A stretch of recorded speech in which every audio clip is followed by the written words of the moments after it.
Hello everyone, welcome back to our channel. ఈ వీడియోలో మనం శ్రీ గురు చరిత్రలో ఉన్నటువంటి అధ్యాయం 45 గురించి తెలుసుకుందాము.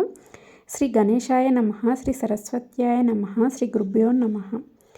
నామధారకుడు భక్తి పారవశ్యంతో మహాత్మా బ్రహ్మ సాక్షాత్కారం కూడా ప్రసాదించగల ఇంత దుర్లభమైన శ్రీ గురు చరితామృతం సేవించగలిగిన నేనెంతో ధన్యుణ్ణి అని అంటున్నాడు అన్నట్టు నామధారకుడు.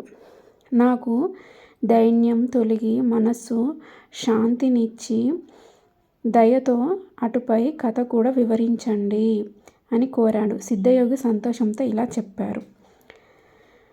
నామధారక, ఇంతకుముందు నరహరి శర్మ వలనే శ్రీగురుణ్ణి సేవించి మరి 2 కవులు ముక్తులయ్యారు. శ్రీగురుడు వారిని ఎలా అనుగ్రహించారో చెప్తాను విను అని ఆ సిద్ధముని నామధారకునితో అంటున్నాడు. నందిశర్మ అనే ఒక బ్రాహ్మణునికి తెల్ల కుష్ఠవ్యాధి వచ్చింది. అతడు ఆ బాధ తొలగించుకోవడానికి తులాజాపురం వెళ్ళి అహర్నిశలు తదేక దీక్షతో భవానీదేవిని 3 సంవత్సరాలు ఉపవాసించాడు. ఫలితం కనిపించకపోయేసరికి అతడు ఒకసారి 3 రోజులు ఉపవాసం చేశాడు. 3వ రాత్రి జగన్మాత అతనికి స్వప్న దర్శనమిచ్చి చందల పరమేశ్వరిని ఆశ్రయించమని చెప్పి తర్వాత ఆమె అంతరార్థమైంది. ఆ ప్రకారం అతడు వెళ్ళి 7 మాసాల పాటు ఒంటిపూట భోజనంతో ఆ పరమేశ్వరిని పూజించాడు. అప్పుడు ఒకనాటి రాత్రి ఆ దేవి స్వప్న దర్శనమిచ్చి గాంధర్వపురంలో విజయం చేస్తున్న త్రిమూర్తి అవతారమైన శ్రీ నరసింహ సరస్వతి స్వామి అనే యతీశ్వరుణ్ణి ఆశ్రయించమని చెప్పి అంతరార్థమైంది. నందిశర్మ నిద్రలేచి, అయ్యో, నేను ఇంతకాలం ఇంతటి దీక్షతో ఉపవసిస్తే తేలినది ఇదేనా? దేవి, ఈ మాట మొదటే చెబితే నేను అక్కడకు వచ్చేవాడినే కాదు. 3 సంవత్సరాలు తులజా భవానీని, 7 సంవత్సరాలు నిన్ను సేవిస్తే నువ్వు చివరికి నన్ను ఒక మానవ మాత్రమే ఆశ్రయించమంటావే? నీ దైవత్వం ఏమైంది? అలా చెప్పడానికి పరాశక్తి అయిన నీకు సిగ్గు వేయడం లేదా అని అమ్మవారిని దుర్భాషలాడుతున్నాడు అన్నట్టు. 7 నెలలు తపస్సు చేసి నేను తెలుసుకున్నది నీకు శక్తి లేదనేనా? నీ వల్ల కాదని మొదటనే చెప్తే నాకింత కష్టమైన తప్పేది కదా అని వాపోయాడు. చివరకు ఈ కఠిన తపస్సు వలన బలహీనుడనైన నేను ఇంకెక్కడికి పోగలను? నేను ఎక్కడకు వెళ్ళను. ఇక్కడే మరికొంతకాలం పునరుచ్చరణ చేస్తాను. దేవి, నీవు నా రోగం పోగొట్టకుంటే నీ పాదాల వద్దే ప్రాణత్యాగం చేస్తాను అని దేవికి చెప్పుకుని ఈసారి ప్రాయోపవేశం చేయసాగాడు. ఆ దేవి అతనికి మరుసటి రోజు రాత్రి స్వప్న దర్శనమిచ్చి అతనిని అచ్చటి నుండి లేచి పొమ్మని ఆదేశించింది. దానికి తోడు అచ్చట పూజారికి కూడా ఆమె దర్శనమిచ్చి నందిశర్మను అక్కడి నుండి వెళ్ళగొట్టమని ఆజ్ఞాపించింది. మరుసటి ఉదయమే వాళ్ళందరూ అతనితో, నందయ్య గారు, అమ్మవారి సెలవయింది కనుక మీరు తక్షణమే ఇక్కడి నుండి వెళ్ళిపోవాలి, లేకుంటే మేమే ఇక్కడి నుండి నెట్టివేయవలసి వస్తుంది అని బెదిరించారు. వేరే దారి లేక అతడు అందుకు అంగీకరించి దేవిని పూజించి పారాయణ ఉపవాసం ముగించి ఆ ఊరు విడిచి బయలుదేరారు. వెళ్ళిపోతున్నాడు ఇంకా అక్కడి నుంచి. తనకు వ్రతభంగమైనందుకు ఉపవసిస్తూ ఒక శివరాత్రి నాటికి గాన్గాపురం చేరుకున్నాడు. అతడు దేవి చెప్పిన ఆ యతీశ్వరులు ఎక్కడున్నారని ఆ నగరవాసులందరినీ విచారించాడు. అప్పుడు వారు శ్రీగురుడు శివరాత్రికి నిన్నటి దినమంతా ఉపవసించి స్నానానికని సంగమానికి వెళ్ళారు అని చెప్పారు. కొద్దిసేపట్లో తిరిగి వస్తారు అని చెప్తున్నారు. ఇంతలోనే ఆ యతిరాజు వస్తుండడం చూచి వారు ఆ కుష్ఠిరోగిని దూరాన్నే ఉండమని చెప్పారు. స్వామి మఠంలో ప్రవేశించి తమ స్థానంలో కూర్చోగానే వారి దర్శనానికి ఒక కుష్ఠరోగి వచ్చారని అతడి వారు మనవి చేశారు. అది వినగానే శ్రీగురుడు, వాడు సంచయాత్మకుడు, అయినప్పటికీ నా ఎదుటకు రమ్మనండి అని చెప్పాడు. అంటే సంకోచిస్తున్నాడు. అయినా పర్లేదు రమ్మనండి అని చెప్పిండు స్వామి. అప్పుడు అది విని నందిశర్మ అడుగడుగుకు సాష్టాంగ పడుతూ వారి ఎదుటకు వచ్చారు. శ్రీ నరసింహ సరస్వతి అతనిని చూచి, ఏమయ్యా, మొదటి దేవిని ఆశ్రయించాక మరలా ఈ మానవ మాత్రుని దర్శించేదేమిటి అనుకుంటూ మా దర్శనానికి వచ్చావేమి? నీకు విశ్వాసం లేకుంటే దేవి ఆదేశిస్తే మాత్రం రావడం ఎందుకు అన్నారు. వెంటనే ఆయన సర్వజ్ఞులని తెలుసుకునిన నందిశర్మ పశ్చాత్తాపంతో సాష్టాంగ నమస్కారం చేసి ఇలా అన్నాడు. స్వామి, నేను మూఢుడను. శుద్ధత సత్వం స్వరూపులైన మీ దృష్టి నాపై ప్రసరింపచేయడం వలన నాలోని తమోగుణం అంతరించింది. పాపాత్ముడనైన నేను మీరు మాయాతీతులని సాక్షాత్తు పరబ్రహ్మ స్వరూపులని తెలుసుకోలేకపోయాను. నేను తమ దర్శనం వలన నా పాపాలన్నీ నశించాయి. మీరు భూమిని ఉద్ధరించడానికి దిగివచ్చిన గంగ వలె నా వంటి వారిని రక్షించడానికి మానవ రూపంలో అవతరించారు. మీ పాదసేవ దొరికాక నా అభిష్టం ఎందుకు నెరవేరదు? జారత్వం దోషం వలన పాషాణమైన అహల్య శ్రీరాముని పాద స్పర్శ వలన ఉద్ధరణ పొందలేదా? నేను ఎన్ని పాపాలు చేసిన వాడనైనా మీ పాదస్పర్శ వలన పవిత్రుడనవుతాను. స్వామి, నా స్థితి కొంచెం విన్నవించుకుంటాను. నాకు వివాహం అయినప్పటి నుండి ఆపాదమస్తకము కుష్ఠరోగం వచ్చింది. అందువలన నా భార్య నన్ను విడిచి పుట్టింటికి వెళ్ళింది. నా తల్లిదండ్రులు నన్ను కూడా వెళ్ళగొట్టారు. నేను దిక్కులేని వాడనై ఆ జగదాంబను ఆశ్రయించి ఉపవసించిన నా పాపం నశించలేదు.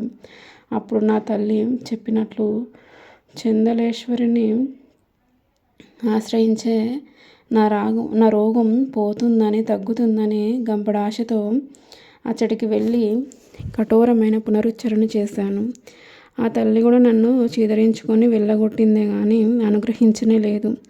నా ముఖం చూచేవారెవరూ లేరు. నేను ఇలా బ్రతికుండడం కంటే మరణించడమే మేలు. చివరి ఆశగా మిమ్మల్ని శరణు పొందడానికి వచ్చాను. దయచేసి నా ఈ వ్యాధిని నివారణ ఉందో లేదో వెంటనే చెప్పండి. ఈ దుస్థితిలో నేను ఇంకా బ్రతకలేను. నివారణోపాయం లేకుంటే మీ పాదాల వద్దనే నా ప్రాణాలు విడవాలనే వచ్చాను. మీరే నాకు దిక్కు, ఆ పైన మీ దయ అని దీనంగా నందిశర్మ వేడుకున్నాడు. శ్రీగురుడు అతని పట్ల కృపనుంది సోమనాథుడనే ప్రియ శిష్యుణ్ణి పిలిచి, నాయన, నీవు ఇతరుని సంగమానికి తీసుకొని పో సంకల్పం చెప్పించి అచ్చటి షట్కల తీర్థంలో స్నానం చేపించు.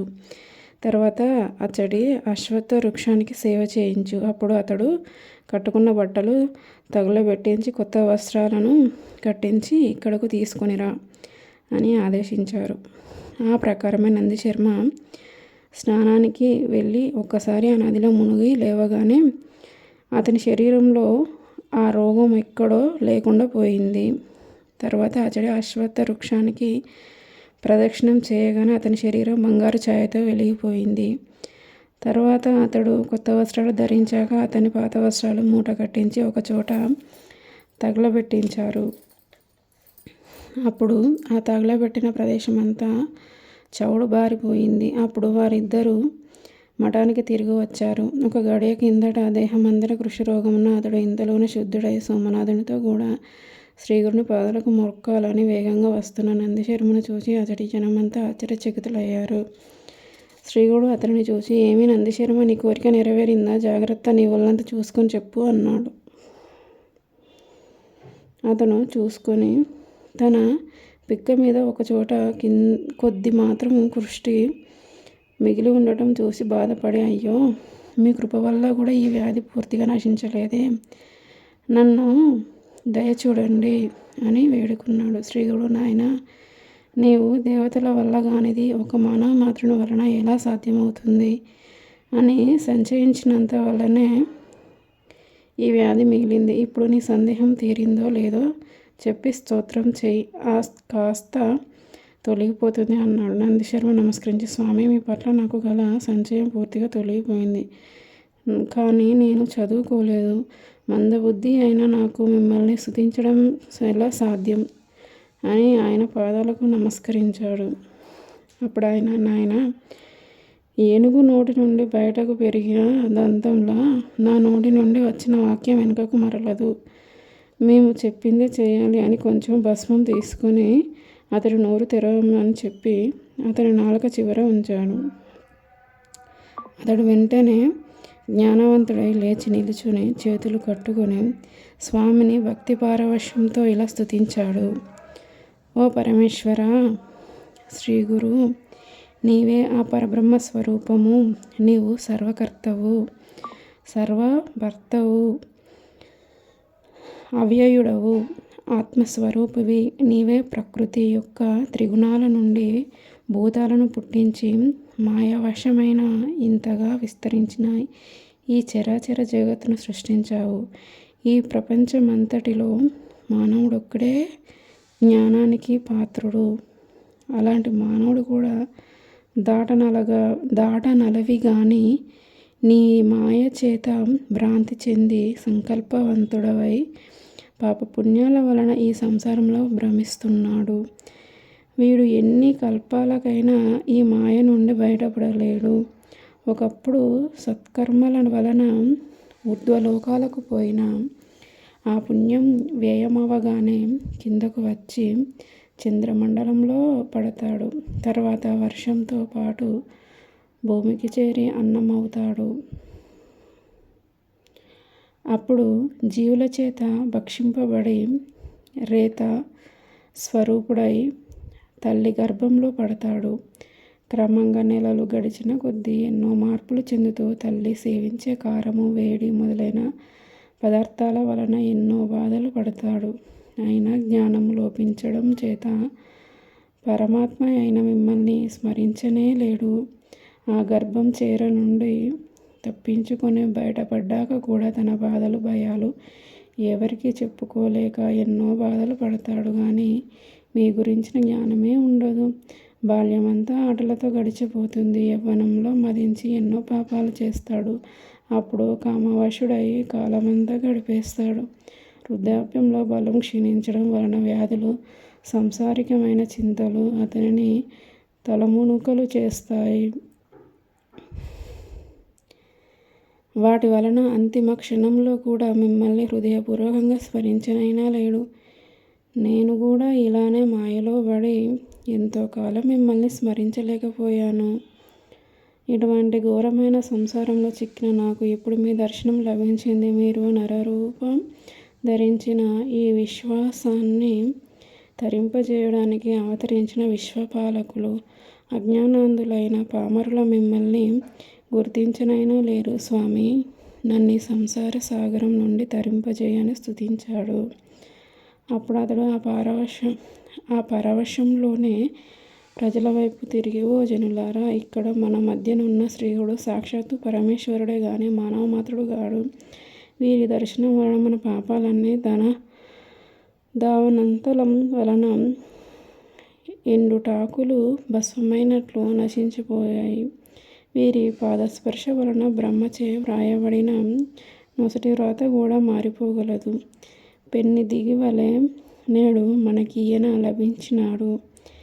అయినా మనమీయనను గుర్తించలేకున్నాము. ఆత్మశ్రేయస్సు కోరుకున్న వారందరూ ఈయనను భజించి ధన్యులు కండి. ఈయన మహాత్మ్యాన్ని నేనెంతని వర్ణించను.